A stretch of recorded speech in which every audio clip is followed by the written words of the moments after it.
Hey guys, what's up? Welcome to episode number 3 of Made with Quantum. Christian, what are you going to show us today? Alright, today we're going to build a joystick controlled cat toy. Okay. It's fun for the whole family. We're going to use the 2 clients from the starter bundle as well as the server and our starter kit. All electronic components used in this project can be found in the starter kit. Okay. So we'll start by taking out the hardware and then we'll assemble the circuits. So we're going to need 1 servo, 3 male-to-male jumper wires, the joystick, and 4 male-to-female jumper wires. This servo that we have here, it's just a simple 3-wire 9G servo. Okay. But we've already installed it into a little project kit case that we were gonna throw away anyways.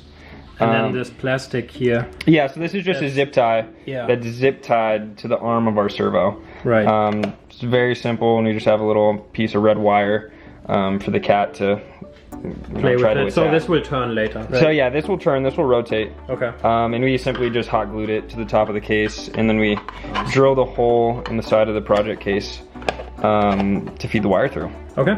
So yeah, we'll start by assembling the servo circuit. So you're gonna take your 3 male-to-male jumper wires. You're gonna take 1 wire and connect it to GP0. Another one connected to the 5-volt port. And then the 3rd one to ground. So then with the servo included in the starter kit, the brown wire on the servo corresponds to the ground. The red or slightly orange wire corresponds to VCC, or your positive voltage. And then the yellow one is your data line. So that's it for the servo circuit. Okay. That can already be found in the documentation as well, right? Yeah, this can all be found in the documentation. You can find it on our Confluence space. You can find the documentation for our servos and also for the joystick. Awesome. So I will know how to wire it up. Exactly. So yeah, you'll find the breadboard and the schematics listed on there, as well as all driver parameters needed. So now we'll take a look at the joystick. The joystick included in the starter kit has 5 pins on it. Right now we're only going to use 4 of the pins because we don't need the button. But in your application you could always program the button to do some sort of cool function. Okay.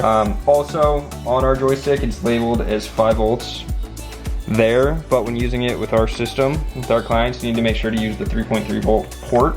Otherwise the readings that you get from the joystick will be off.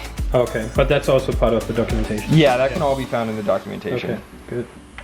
So yeah, we'll start by just connecting the ground, the 5-volt pin, or really 3.3 volt pin, the VRX and VRY pins.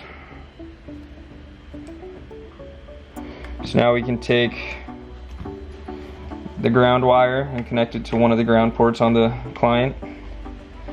The 5 volt pin or 3.3 volt pin, and connect it to the 3.3 volts on the client.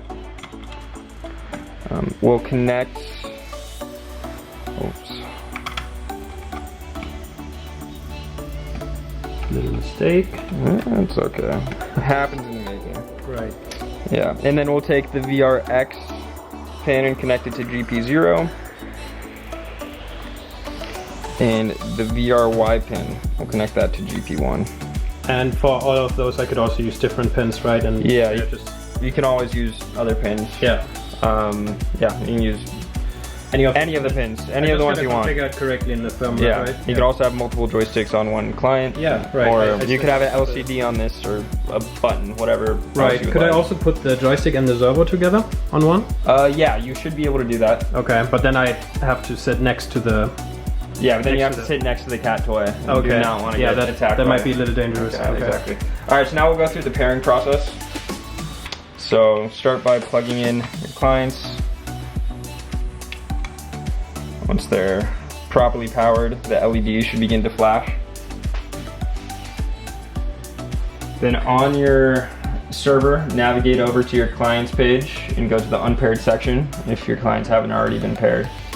And you'll pair both of them.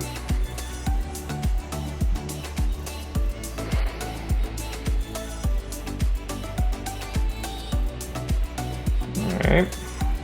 So now that we have both clients paired, we'll need to figure out which client is connected to which hardware components. So select the identify. You'll be able to see the LED flash once you hit the identify button. So now I know that this client is connected to the servo. So we'll edit this, so we'll edit the name and we'll call it servo.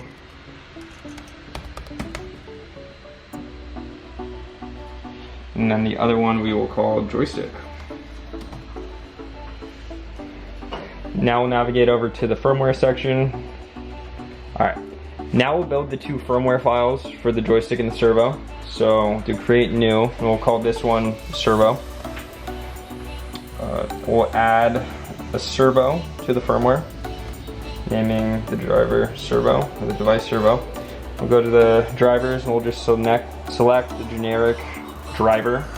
And for the pin, we'll select GP0, because that's the pin we wired the servo to, the data line of the servo to. So now that firmware is ready to be uploaded, we can simply upload that to the servo client. And that firmware file is being generated online right now, right? Yeah, it's being generated in the cloud.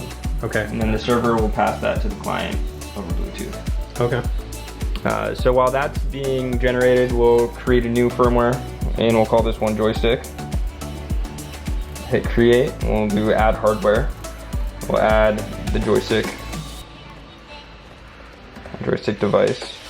Now for the driver, well, for the joystick we have 3 services that need to be configured. One is the x-axis, the y-axis, and the button. For this example, we're not using the button, but we still have to assign the button to something. So we're going to select the GPIO driver, and for the x-axis, the pin is GP0. Granularity is 50. For the y-axis, the pin is GP1. And the granularity is 50 again. And the driver for the button is once again GPIO. However, we don't actually have the button assigned to anything, but in this instance, we'll just make it GP2. I think you can also disable the service, right? Oh, this is true. Yeah. Okay. Wonderful. So now we'll upload this to the joystick client. Yeah, and you can always come back and like enable the service again in case you want to use the button in that specific firmware. So that definitely comes in handy.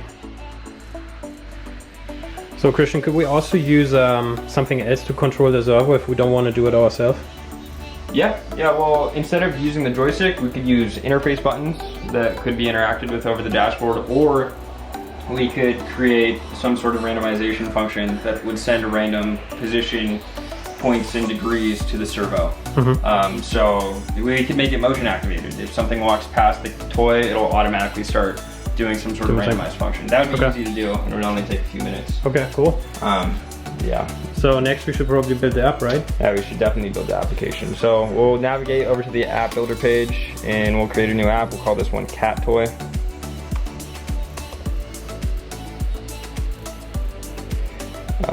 We'll navigate to the hardware section and we will add a servo. And we'll name this servo. And we'll rename it in the properties panel. Next we'll add a joystick. And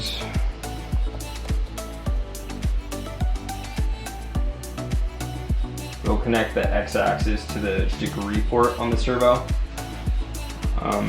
These other 2 ports, the 0 offsets and the 180 offsets, are for calibrating your servo, but for this application we don't really need to. Yeah. But you can find all of the information on how this object works, again, in our documentation pages on Confluence.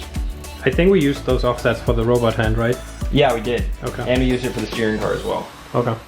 So you can actually reuse that servo for multiple projects? Yeah, absolutely. As long as you don't destroy it in one of your projects. Right. So now we're ready to map our application. We'll first map the servo object, and we'll map that to the servo client, and now the joystick.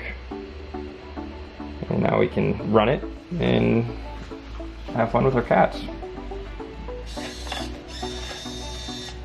there you have it. Awesome. Fun and easy to use cat toy.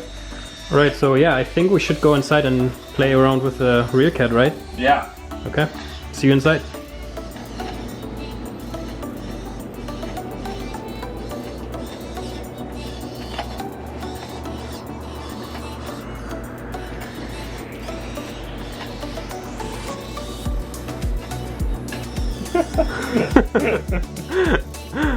Right.